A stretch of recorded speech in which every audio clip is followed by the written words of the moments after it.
Right. So you want to be a master of the world, right? I mean, who doesn't? But what we're diving into today, it's not about conquering armies or, building some kind of massive empire. Right. This is about a different kind of mastery. Right. It all starts with conquering the battlefield. Yeah, the battlefield within. That's what's so fascinating about this text, the way it takes these everyday struggles and it frames them as a battle against our inner raven. Basically like the 5 vices that we're all wrestling with. Oh, yeah, I see what you mean. Like this Raven concept, it's intense. It's like this inner supervillain we've all got, like a mashup of all our worst impulses. So instead of stressing about deadlines or like that annoying coworker, Right. it's like, bam, you're facing down envy, lust, anger, all in one. How do we even begin to win that fight? Well, the text suggests that winning this internal battle, that's the real key to unlocking true mastery. Yeah. It's about recognizing that our thoughts and our reactions, they have power. But instead of just reacting on autopilot, we can choose to respond with intention. So less about winning in like the traditional sense, more about mastering our reactions to all those everyday challenges, right? Exactly. So instead of getting caught up in the drama, it's about finding that inner peace, that sense of control, even when things feel completely chaotic. Have you ever experienced that kind of inner shift, like in your own life? Absolutely. Think about a time when you chose to respond with patience instead of anger, or maybe kindness instead of judgment. Right. Those small victories, those moments where we choose a higher path, those add up over time. Yeah. And that's really what this text is encouraging, cultivating that inner strength, that discipline, to consistently make choices that align with our best selves. It's like building a muscle, Right. that inner mastery muscle. But then this text takes it a step further. It links this whole inner transformation to some pretty incredible reward. Incredible rewards. Right, 21 lifetimes of bliss. Wow. And I'm all for happiness, don't get me wrong. But 21 lifetimes worth, that's a long vacation. So what does it even mean to live a life worthy of that kind of reward? That's the million-dollar question, isn't it? And the text seems to point to purity as a key factor in achieving that lasting happiness. Okay. Purity. But we're not just talking about physical purity here. It goes much deeper than that. Okay. So purity. It's not just about following a set of rules or denying yourself pleasure. It's more nuanced than that, right? So what does purity look like in action then? How do we even know if we're on the right track? Well, the text suggests that true purity, it starts with our thoughts and intentions. It's about aligning our actions with our values, acting from a place of integrity and compassion, even when no one's watching. It's about that feeling you get. You know you've done the right thing, even if it was difficult. Think about a time you felt truly pure in your intentions. What motivated you to act that way? You like that inner compass we all have, right? Guiding us toward what feels authentic and true. But this whole journey toward purity and mastery, it's not just a solo mission, is it? This text mentions this whole cycle of 84 births. Yeah. And that we're at some pivotal point in this cycle, 84 births, that's like cosmic frequent flyer status. Yeah. So what's so special about this particular moment, like in the grand scheme of things? Well, it's interesting. The text portrays this age as a time of immense transformation, and not just for individuals. For the world as a whole, it's like we're on the cusp of this major cosmic reset. Okay. And we have this unique opportunity to participate in that renewal. A cosmic reset button. So does that mean like things are going to get worse before they get better?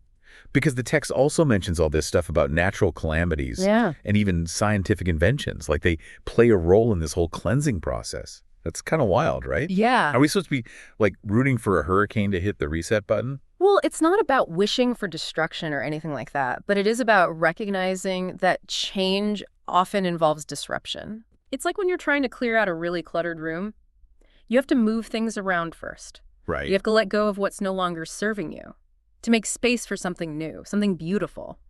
These calamities, both the natural ones and the ones we create through inventions, they can be seen as catalysts for change. You know, they push us to evolve, to adapt, to create a better way forward. So instead of fearing all this change, we can choose to see it as an opportunity for growth, for innovation, even for like a collective awakening. But where do we fit into all of this? How do we go from feeling like these tiny players in this vast cosmic drama to like active participants in this grand transformation. Well, the text really seems to emphasize this power of remembrance as the key to navigating these turbulent times and stepping into our full potential. Remembrance. But it's not just about remembering facts or like historical events. Okay. It's about remembering who we truly are at our core. So it's like we have this inner wisdom, this connection to something way bigger than ourselves, but we've just forgotten how to access it. Exactly. And remembering is the key to unlocking all that potential. Okay, but how do we actually do that? I mean, how do we go from like everyday distractions to experiencing that deep inner knowing? Well, the text suggests that this remembrance, it's cultivated through conscious effort, through practices that quiet the mind and connect us to that inner source of wisdom and guidance. Think of it like tuning your inner radio dial to the right frequency. So finding that channel where the signal is strong and clear, drowning out all that static, worries, to-do lists, that endless stream of social media updates. Exactly. It makes you wonder, what are some of the channels we can tune into to strengthen that connection? Is it about meditation, prayer, spending time in nature? Like, what does remembrance look like in action? It's like we're all carrying around these internal tuning forks. Yeah. And when we vibrate at the right frequency, that's when we tap into that source, like that clarity, that inner knowing. Exactly. And the text actually offers some pretty practical guidance on how to find that frequency. It emphasizes this idea of cultivating purity. Yeah. Not just in our actions, though, but also in our thoughts, our words, even our desires. Okay, so we've talked about purity as this like inner alignment. Right. But it's also about the choices we're making in the real world. Choices that actually reflect that inner state. Absolutely. Like choosing to focus on uplifting content instead of, doom scrolling all day. Right. Or choosing to engage in conversations that are meaningful instead of just mindless chatter. Yeah. It's about consciously directing our energy towards what truly matters. It's about recognizing that every choice we make, every action we take, it's like a vote for the kind of world we want to create. So we're casting ballots with every decision we make, big or small. And all those votes, they add up. They create this ripple effect that goes way beyond just ourselves. Precisely. And that's where I think this whole concept of the spiritual army comes into play. Okay, the spiritual army. It's not about going to war with some external enemy or anything like that. Right. It's about joining forces with others who are also committed to this inner work, to creating a world that actually reflects our highest aspirations. So it's like finding your tribe, Yeah. your fellow light workers who are all dedicated to illuminating the path. Yeah. And not through like preaching or judgment, Right. but through their own actions, their own commitment to actually living a more conscious and compassionate life. It's about recognizing that we're not alone on this journey. Yeah. There are so many others out there who are also striving to live from this place of love, wisdom, and, authenticity. And by supporting each other, Yeah. inspiring each other, Yeah. even holding each other accountable, Yeah. we can create a really powerful force for positive change. This text really reminds us that we're not just passive observers in this cosmic drama that's unfolding.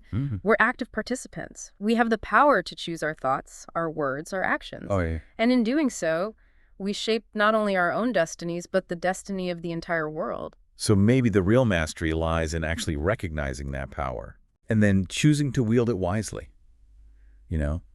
with compassion, with courage, and with this unwavering belief in our ability to create a brighter future. Beautifully said. And as we continue on this journey of self-discovery and world transformation, let us always remember the power of remembrance, the strength in unity, and the truly transformative potential that's lying dormant within each and every one of us.